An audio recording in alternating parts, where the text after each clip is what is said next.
मराठा आरक्षणावरील सर्व याचिकांवर आज मुंबई हायकोर्टात सुनावणी। राज्य मागासवर्ग आयोगाच्या अहवालावर याचिकाकर्त्यांचा आक्षेप। सरकारने दिलेलं आरक्षण वैध की अवैध यावर सुनावणी।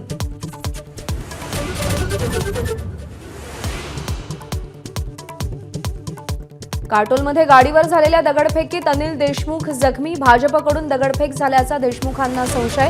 हल्लेखोरांना अटक न केल्यास सुप्रिया सुळेंचा आंदोलनाचा इशारा।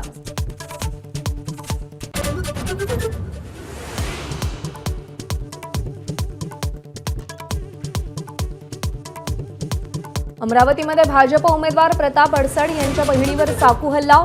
गंगापूरमध्ये अपक्ष उमेदवाराच्या गाडीवर दगडफेक तर कळमनुरीमध्ये वंचितच्या उमेदवारावर प्राणघातक हल्ला।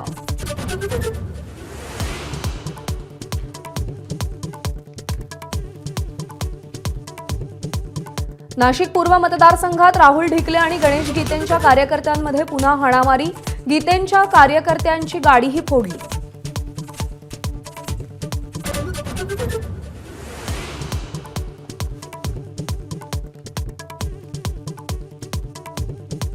पालघरमध्ये शिंदे आणि ठाकरे गटात राडा। शिंदे गटाचे माजी नगरसेवक पैसे वाटप करत असल्याचा ठाकरे गटाचा आरोप।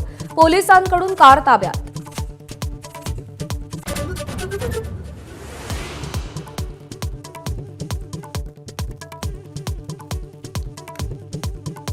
संभाजीनगरमध्ये वोटर आयडी घेऊन 1,500 रुपये देणाऱ्याला पकडलं।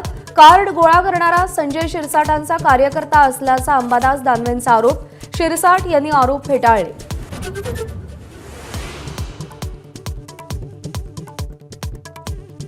एकनाथ खडसेंकडून राजकीय निवृत्तीची घोषणा। तब्येत ठीक नसल्यानं यापुढे निवडणूक लढणार नसल्याचं खडसेंकडून स्पष्ट।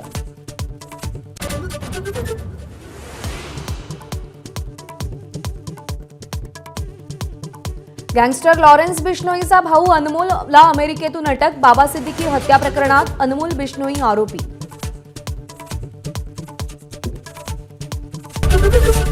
एबीपी माझा, उघडा डोळे बघा नीट।